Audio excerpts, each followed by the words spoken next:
Kasama po natin from MMDA Metro Base si Sir Charlie Nozares. Magandang umaga, Sir Charlie. Yes, magandang umaga rin sa inyong dalawa, DJ Chacha and Kuyang Arnold, ganun din syempre sa mga tagapakinig ng True FM. At sa mga oras na ito yung binabanggit mo, DJ, ay napakaluwag na at wala nang sagabal. Oo. Kung kanina naipit ka sa traffic dyan, ngayon talagang wala na. Wala na talaga at napakaaliwalas na. Ano nangyari? Bandang mga alas, 4:30 to 5 a.m. As early as that, ang tindi na ng traffic dun sa Pacubao northbound. May banggaan ba? Wala naman. Nagkaroon ng banggaan sa southbound yung vehicular accident na isang motorcycle. So, apektado yung northbound kasi yung dun sa U-turn. At isa pa yung mga mamimili dyan sa NEPA Q-Mart. Talagang maaga silang pumunta at namili ng kanilang Noche Buena mamayang gabi. Oo, so yung traffic kanina dahil doon sa mga mamimili sa NEPA Q-Mart, hindi dahil sa banggaan ito. Hindi po.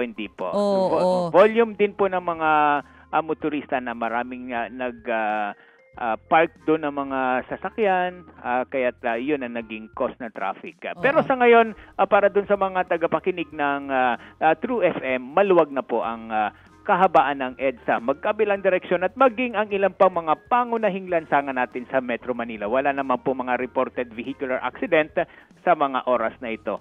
At para dun sa mga tagapakinig, maaari pa rin po kayong tumawag sa ating MMDA Hotline 136 para sa anumang mga inquiries or any assistance from MMDA. Oo, tsaka sa mga sumbong nila sa choke points, no? Pwede rin po dyan itawag. Ay, opo.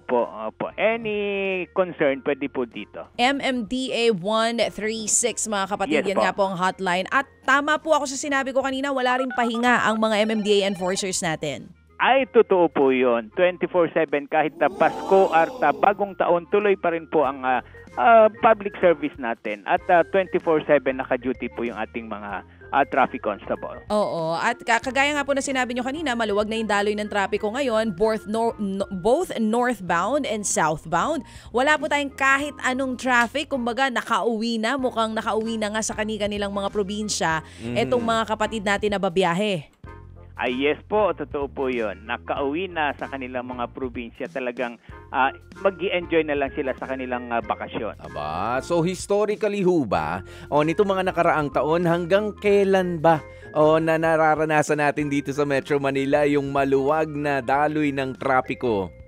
Actually, nagsimula na yan ngayon, yung pagluwag, at asahan natin yan na hanggang sa bagong taon na. Hanggang sa bagong taon din or sa New Year's Day mismo yung January 1. Ang balikan, January 2, balikan na naman yan dito sa Metro Manila. Yun ang Carmageddon ulit, Sir Charlie. Yes. Pero maraming salamat, Sir Charlie. Ikaw rin, duty ka? Dire-diretso hanggang bagong taon? Yes po, dire-diretso din po yung ating serbisyo publiko.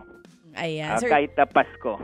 Ayun naman. Sir Charlie Nozares from MMDA Metro Base. Maraming salamat, sir. Bati mo kami ng Merry Christmas sa mga kasama po natin dyan sa MMDA. Yes, maraming salamat din po at magandang umaga. Merry Christmas din po sa inyong lahat dyan.